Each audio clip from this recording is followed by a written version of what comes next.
Well, welcome to our Weather Impact Report, where we take a look at the top weather stories here in Georgia and around the nation. I'm meteorologist Danielle Moss. This severe weather season has been a very active one. We've battled high winds, tornadoes, and even large-size hail. The first week of June kept that trend going. We started our week with an incredible update from a father still trying to make sense of a moment that changed everything when an EF2 tornado leveled their home in Henry County. Trey Cheney survived along with his son Malachi, who was ripped from the second floor and thrown into a field. 5 days after the tornado, Malachi's dad said that he was stable and making remarkable progress. He even took his first steps with the help from his physical therapy team. But Malachi still didn't know what happened. 11 Live's Cody Alcorn provided an update. We lost everything. An EF2 tornado tore through the Cheney family's home May 29th. So I'm in the movie business, but I live like some real reality that they do in movies. Just hours earlier, Trey and his son Malachi celebrated 23 years since the premiere of HBO's The Wire. With my cast member Snoop and Big Tigger. I was showing them pictures from when they were with him when he was 5. But that afternoon, Malachi was ripped from the second floor of their home, thrown hundreds of feet, found in a wood line behind the house. We're just letting everything run its course so he could be 100% and so we can really get back to him being a normal kid, you know, that stood toe-to-toe with a tornado and survived. Malachi turned 19 on Sunday from a hospital bed in the ICU. We covered him with love, man. We had what we could. And on Monday, that love stretched even further. Malachi, this is your Uncle Shaq. Just want to tell you to hang in there, brother, when you get out that hospital. Make sure you do that rehab. We're going to come and see you, brother. It just means a lot. It means a lot to my family. They lost everything, but days later, a woman found this, Malachi's high school diploma. And she found it 11 miles. 11 miles from their home on Fresh Laurel Lane, a reminder of how fast life can change and what Trey believes kept them both alive. That's the angels. That's God. Malachi's condition continued to improve. By Wednesday, he was out of ICU after spending 5 days there. His dad sent us this family photo of the family surrounding his hospital bed. Cheney tells us they are in for a very long recovery. Well, severe weather was not a concern in Georgia at the beginning of the week, but that wasn't the case for everyone. Storms producing heavy rain moved through the Wichita, Kansas area on Tuesday and caused some severe flooding. The National Weather Service says a flash flood warning was in effect for multiple counties. The Wichita Fire Department says they received several submersion alarms. They had to advise residents there against driving on rain-covered roadways. Tuesday's storms also prompted a major cleanup in Kansas City, Missouri, after a tornado touched down near a sports complex. Video shows the storm as it crossed the major highway. The twister caused a semi-truck to overturn on the interstate. As you could expect, the tornado also brought down tree limbs and power lines. While we weren't battling severe storms in metro Atlanta, we were all noticing a little haze in the sky. The wildfires burning thousands of miles away in Canada left things brought down to our air quality until around midweek. The smoke was high up in the atmosphere, but it still had an impact on visibility. It also gave the sky that milky appearance. Believe it or not, the winds carried the smoke from Canadian wildfires deep into southeastern United States. These photos shared in our Weather Impact Facebook group show the smoky conditions drifting across the metro. The haze isn't just an eyesore, it's a real air quality concern, especially with people with asthma or respiratory issues. Those same wildfires forced some Canadians from their homes, and with nowhere to go, some have had to sleep in their car. Allison Bamford has the details. I stayed up all night. Now I'm staying up all day again. A mandatory evacuation was issued for LaRange and surrounding communities yesterday, the latest area where people have been forced from their homes.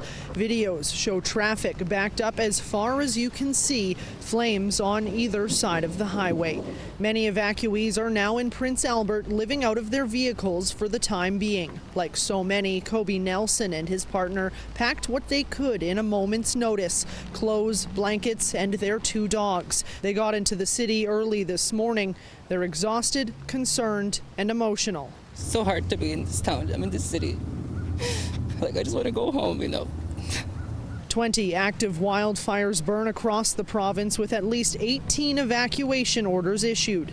Space for evacuees was already running low in several cities. Now nearby First Nations are opening up their band halls and community centers to house as many people as they can. As for those here, it's just a waiting game to see where they'll end up sleeping tonight. Well, nearly 3 weeks after an EF3 tornado tore through the Fountain Park neighborhood in North St. Louis, residents are now facing a new round of heartbreak. Repeated storms drench already damaged homes in North St. Louis, forcing families to relive the trauma. Residents say the rain is undoing every step forward towards recovery. Megan Kernan from our sister station in St. Louis has more. This is my happy place. A happy place now drenched in heartbreak. Inside Sheila Thompson's home on Bayard Avenue in North St. Louis, the floors are buckling and the ceilings are leaking. This was from the rain after the tornado. But all this was destroyed. This is my creative room. Sheila says her home, passed down from her parents in 1971, was damaged in the May 16th tornado. Her son has tried to seal it with tarps, but Wednesday's rain and yet another tornado warning ripped through their repairs. You can't control the water. Can't control what God does. Sheila's newly renovated kitchen, new floors and counters, all of it now ruined by water pouring through the ceiling. All this is just done. Next door, Reuben Hicks is still trying to hold his house together. When you're talking about the weather, the total weather, no, we can't get a break. When you're talking about as much rain as we got yesterday, it's like people got living swimming pools on their roofs. He says the stress of repeated damage is taking a toll, not just on their homes, but on their health. It's a traumatic experience that people are going to go through when simple stuff as a rain. It may look bad, but I gotta have hope. And this is what I had left. And none of it got wet. So I'm getting ready to pack it now so I have something. A band of severe weather this weekend impacted millions of Americans. Heavy rain and powerful winds causing big problems from Texas to here in Georgia, where the dangerous storms are being blamed for at least 2 deaths over the weekend. Ryan Chandler has more. Overnight, intense lightning and torrential rain inundating the Lone Star State, where destructive wind gusts reached up to 100 miles per hour, hail blanketing roads in parts of the state, as this monstrous twister touched down near the Texas Panhandle. It all comes after a weekend of dangerous storms sweeping across the South, where they're now blamed for at least 1 death in Mississippi and another in Georgia. The wind started blowing like crazy and tree parts started going everywhere. The wild weather impacting millions nationwide. From New York City's 7th straight wet weekend, the blinding rain in Alabama. Oh, mama. And this confirmed EF1 tornado in DeSoto, Missouri, south of St. Louis. Fire officials say 12 buildings were significantly damaged or destroyed, but thankfully there were no reported casualties. Across the Carolinas, downpours drenched parts of the region, and in Oklahoma, dangerous flooding stranded a big rig, and severe storms tore apart this historic building in McAllister. I think it just took, the wind just pushed it all. And in Tennessee, a sudden storm uprooted the Green family's massive oak tree, sending it crashing into their home directly above their 6-day-old son as his grandmother was rocking him to sleep. I jumped into that room and grabbed him, and then my dad and sister were right behind me and grabbed my mom. Incredibly, everyone walked away with just a few scratches. I mean, it seems like a miracle. Yeah. Absolutely. Today has been, for what could have been like the darkest day of our life, like has been filled with joy. We heard about those strong storms on Saturday. Just the story before this one. They brought damaging wind, heavy rain, and even some hail to Metro Atlanta. Viewer Tamara posting this video in our Weather Impact Facebook group of the rain coming down near Little Five Points. In addition to some flooding, she says pea-sized hail was also coming down. Fulton County was just one of the places that had storm damage. 11 Live's Gilad Malamed tracked storm damage for us around the metro area. Storms hitting Metro Atlanta, leaving behind down power lines and trees. Several are spread throughout Lawrenceville, leading to a few blocked roads. About 40 miles away in Smyrna, The wind started blowing like crazy and tree parts started going everywhere. Limbs went right through Cam McCord's roof on Reed Road. What was your reaction when the one actually came through your roof? I can't say on TV. I said, holy crap. Kinda. She got her power back after a minute, though the lines continued to smoke. While her roof now needs a tarp and the front and backyard needs to be cleared of debris, everyone inside is okay. Very blessed and very thankful. Very, very thankful. Residents all across Metro Atlanta were still cleaning up from Saturday's weather when another storm threat arrived on Sunday. 11 Live's Gilad Malamed shows us the damage that people were still dealing with. Toppled over trees fill the land sitting between two Decula homes. Some of those tree bases are now standing taller than a person. The homeowner tells us when she stepped outside after intense rain and wind Saturday. I thought about that movie Twister. I mean, when I first looked out, I was like, I can't believe this has happened. This large tree suspended in midair is now nearly over her home. The damage a close call, but thankfully nothing more. Thank God we weren't hurt. Thank God it didn't hit our houses, and thank God it didn't hit our cars. I mean, it's real scary, but we're so lucky. We are so lucky. And in Cobb County, there are many downed trees. Just on this Smyrna Street alone, there's this large tree in front of this house, and then the neighbors also have trees down in the yard too. Debris in that yard, and then one house over, there's also a large tree down. Saturday's wind snapping some trees high, uprooting others from the ground. Neighbors tell me thankfully no one was hurt. They did lose power, though, for about 24 hours. In Marietta, crews worked to restore power to families on Longleaf Drive, where Saturday evening. We just heard a big tree fall, multiple tree falls, as a matter of fact. And yeah, pretty much lights went out after that. It felt like an earthquake almost. For Anthony Lepe, the restoration can't come quick enough. The food is getting damaged, getting rotten, basically. TVs are down, air is down, lights are down, everything's horrible. The work to get the lights back on comes ahead of a risk of more severe storms Monday. Gilad Malamed, 11 Alive News. Unfortunately, those storms were deadly. A man tragically died after a tree fell on his car during strong storms in northeast Georgia. The Georgia Department of Public Safety says Jason Payne from Carnesville was driving along Highway 51 near Garrison Road in Banks County when the tree fell on his sedan. Governor Brian Kemp posted on social media asking everyone to keep Jason's family in their thoughts and prayers. We have had several active weather days with severe thunderstorm warnings and tornado watches. We have all come to rely on alerts and notifications to tell us when those storms will arrive. In Raleigh, North Carolina, the people there, they noticed that those loud emergency alerts were not going through their phone. Sean Gallagher has more details.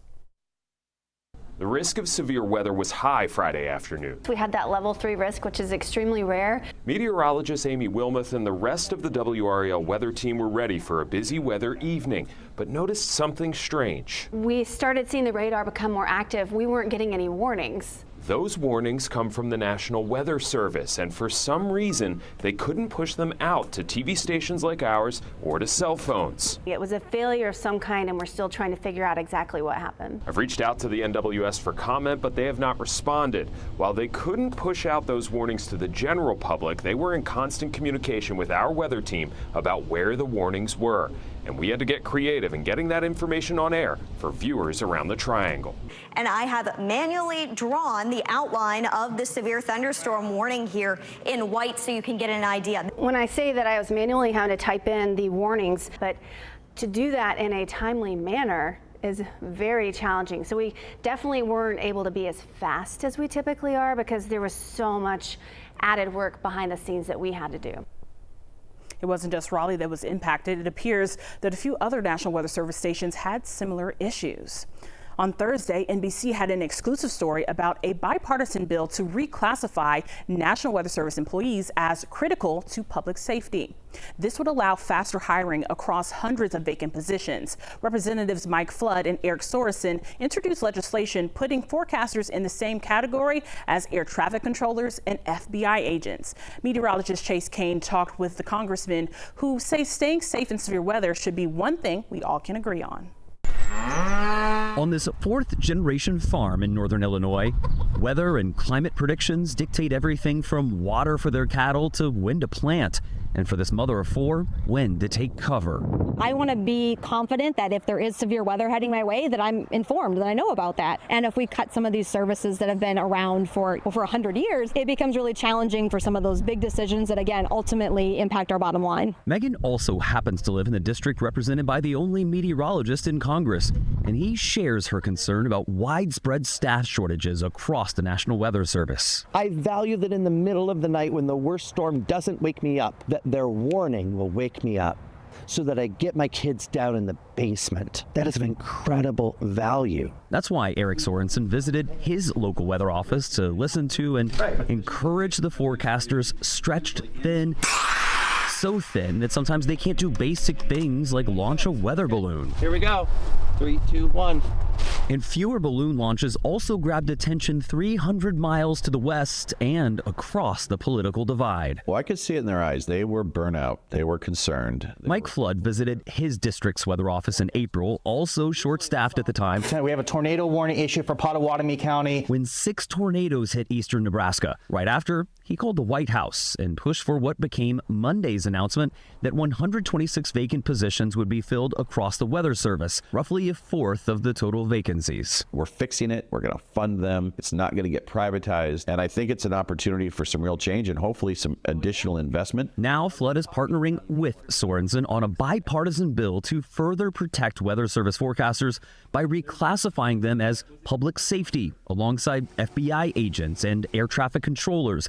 That would be a first in the 155-year history of the National Weather Service. We have to make sure that we're protecting them because they don't just serve my constituents here, they serve constituents of every member of Congress. I really feel confident. This is not a partisan issue. This is not a red issue. This is not a blue issue. We all see the value in it, including the White House. And along with the president's support, Flood tells me that he's also working with the House Appropriations Committee to ensure that the Weather Service maintains full funding. And a spokesperson for the agency says they'll soon post those 126 openings for, quote, permanent mission-critical positions. We'll be sure to follow this story. I'm meteorologist Chase Kane. Well, good news, the government is hiring again as hurricane season starts. The National Oceanic and Atmospheric Administration posting the jobs this week. That's the parent agency of the National Weather Service. The reversal comes months after hundreds of national weather forecasters were fired. Elon Musk's DOGE had targeted both for budget-related cuts. However, critics warned that NOAA and the Weather Service had been cut too sharply. Well, with all of the severe weather that we have had, the weather has shown that things can change in a drop of a hat. Hurricane forecasters are once again predicting an above average hurricane season. So it is right on time that we're seeing more jobs posted for NOAA. As for this severe weather season, it has kept us on our toes and yours too.